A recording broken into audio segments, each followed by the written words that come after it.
have emotions and think about things. Let's talk about it. Let's talk about it. Hi, welcome to Emotional and Mental Justice. I'm Yuna and welcome to my podcast. Today I will be talking about letting go of somebody that you care about, or even letting go of somebody that you love. Letting go of somebody that has a piece of your heart, letting go of somebody that you've let in. So, have you had a situation where you've had a man come into your life and things are good? Things are good and you're having fun and you're dating and you're sharing stories and everything seems great. And you're seemingly happy, he's seemingly happy. And last night he was making promises, but he woke up this morning and he just doesn't want to be there anymore. And suddenly you feel hurt, you feel confused, you feel like you need answers. And in a situation like that, it's easy to let go of a piece of yourself. But guess what? I'm not going to let you do that. I won't fight for love if you won't meet me halfway. The focus of today's topic is about moving forward, moving on and letting go of the past, letting go of that hurtful situation that you have been in or that you've been subjected to. I want to start by giving a few quotes. First of all, you know me, I like a quote. I don't like a quote actually, I love a quote. So I have a couple of quotes. I will start with, okay. So since today is about letting go and it's about moving forward, I would like to start with a very important quote from Mr. Martin Luther King. And this one is dear to my heart. It's actually a quote, a poster in my house, like a hanged up poster. So this quote says, "You do not have to see the whole staircase to take the first step." I'll repeat it. You do not have to see the whole staircase just to take the first step. For me, that's so important because, sometimes we need to see the end plan. We need to see the vision at the end in order to move forward. We want to say, you know what, I can't take myself out of this situation because, I don't know what the future holds. I don't know what territory I'm stepping into. All you have to do is start moving forward or you will find yourself stuck. That's one quote. Okay, so that quote was by Martin Luther King. A second quote I would like to share is something that I feel is such a powerful thing. I watched a YouTube video recently by Pastor R.C. Blake, and I will leave a link to that specific video at the bottom of this podcast. I'll leave the link at the bottom of that. It's by Pastor R.C. Blake. R.C. Blake, sorry, and I want to make sure he's quoted because I just think, what he said was fantastic. Anyway, he says that when a person's heart has turned from you, you are powerless. When a person's heart has turned from you, you are powerless. He then goes on to say, there is no point in trying to maintain his physical presence when his soul has already left the building. Wow. I mean, I love that because it's so true. And then after that, he goes on to say, once that has happened, the only thing that you can do is let go. I 100 and a million percent agree with that quote because when somebody decides that they don't love you, they decide they don't want you, they decide they don't want to invest their time in this relationship, in getting to know you, in anything that involves the two of you. Their heart has departed. Why would you actually even want them to stay if they don't want to be there? And this is the point where I guess you begin to look at your worth, your sense of self-worth. You need to acknowledge and realize that you are worthy of having somebody that will like you for you, that will want to be with you. And that doesn't mean this person doesn't like you. They just don't want to invest in you. They just don't see it. Okay? You can't force somebody. You cannot force somebody to see it. So I'm going to stick for a moment with Pastor R.C. Blake because the next thing he goes on to say not necessarily in that order in his video, but he does say something else that really, resonates with me. He says that to maintain an attachment to a person that has detached from you, you are only detaching from yourself. I'll say it again. To maintain an attachment to a person that has detached from you, you are only detaching from yourself.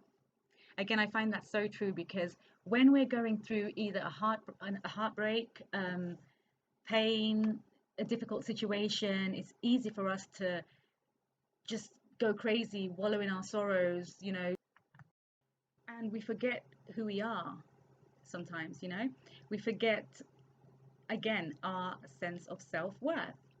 The reason you got into a situation with somebody in the first place is because you believe that you are worthy.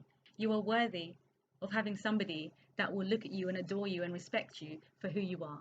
If that person doesn't see all that in you, let it go. Let it go. A lot of the time, I feel that it is not the absence of happiness that we are subjected to. It's actually the refusal to let happiness in that we hold on to. We refuse to seek happiness because it's easier, it's just more comfortable. It takes energy, it takes an effort to pick yourself up, it takes an effort to dust yourself off. And therefore, you just sit there and drown in your sorrows, hoping that the pain will somehow miraculously diminish. And that isn't always the case. I find that you need to be intentional about moving forward. You need to be intentional about caring for you. Sometimes we want to seek answers, from the person that has departed from us. We want to seek answers. We want to seek clarity. And we start acting crazy, maybe not crazy, but, we lose ourselves in it a little bit. And it's like, okay, so therefore, why did this person promise me ABC, but yet didn't deliver, and then decided to just go against the things that he said? And was there any truth in what he said to you, or was there any lies in all of that? And you need to remember that you can't pick and choose what was truth, what was lies. And if you're saying some of it was not the truth and you didn't get the answers you wanted, how can you truly trust that any of it was the truth? And sometimes I feel like you may just have a couple of choices. If somebody tells you this is the reason why I don't want to be here, take that and say, okay, they don't want to be here, full stop. That's the most important thing. The second thing is, they've given me this reason. That's their reason. For whatever reason, that may be the truth, or for whatever reason, they might not want to tell you their truth. And therefore, to go and fight that is you fighting against everything. Fighting against the end of the relationship, fighting against moving forward, fighting against growing within yourself, fighting against getting your self-esteem back. So I feel that, letting go hurts. It can hurt you. But holding on can poison you. And poison is deadly. Seriously. So I guess, that said, you can't make someone love you. Let them go. Focus on you. Focus on what's yet to come. Okay? So there's a song to go with that, actually. One of my favorite songs today. I'm quoting and I'm singing. So what's the song? I can't make you love me if you don't.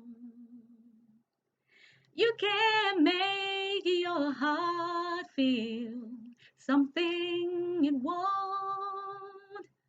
Deep in the dark. You can't make someone love you if they don't. Part of the letting go, I find, is difficult because you're holding on to what they might think of you.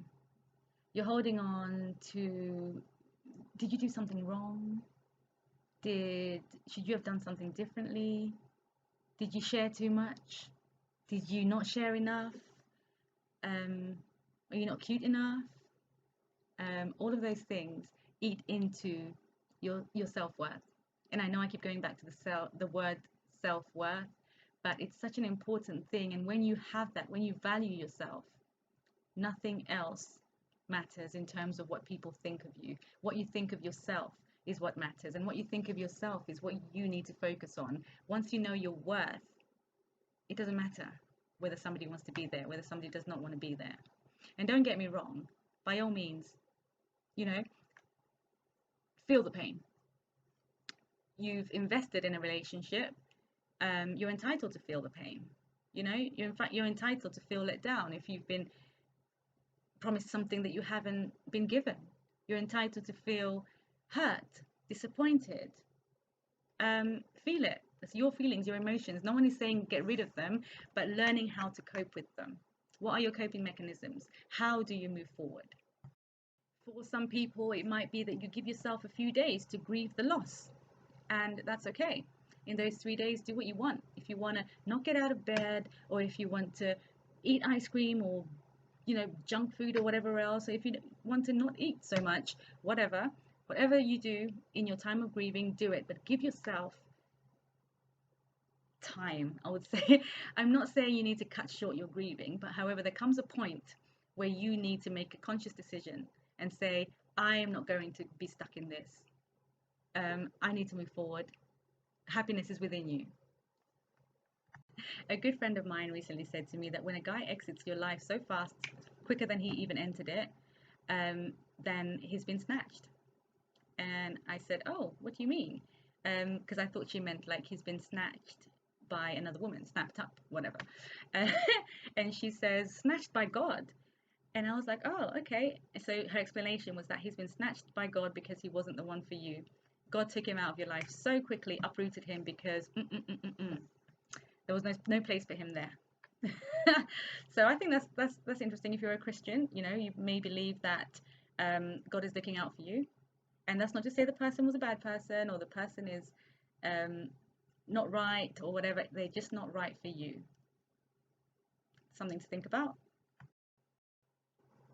Okay, so I have 5 ideas for moving forward. And if you can think of any more ideas, please share them because sharing is caring. So idea number 1, allow grief.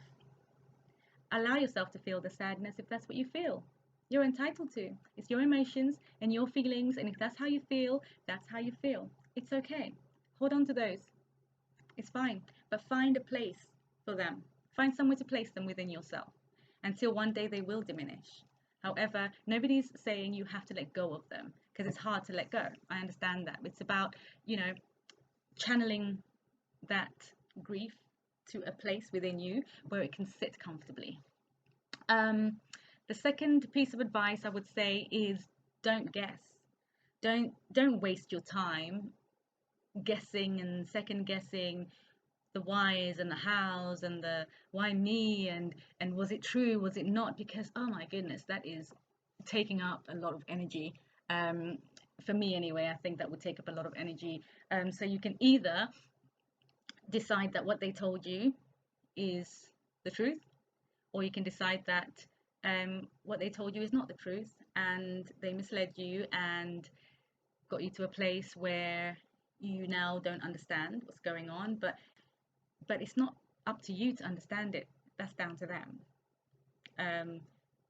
What's important to you is finding peace and finding comfort and moving forward, because the chances are you probably will never get the answers that you want. Tip number 3, I would say, control your emotions, control yourself. And because I know that rejection can sometimes feel quite degrading, it can feel like a bruise to your ego. You feel like you want to have the upper hand, you want to, just figure things out. It's not always the best thing to do. Control your emotions, keep them in check. Tip number 4 is just be kind to yourself. Be kind to yourself. The journey can be tough. You can sometimes blame yourself for not moving forward at the pace you should be, for holding on to feelings and emotions that you feel you shouldn't be holding on to. Just be kind to yourself. Remember that it's a process and it's a journey, and you will get there. And the final one is to remind yourself that you are a queen, okay? You are worthy, and any man would be lucky to have you. Oh, and another very important tip. So I guess tip number 6, lean on your girlfriends. Lean on your girlfriends. That's what they're there for. They've got you. Yep.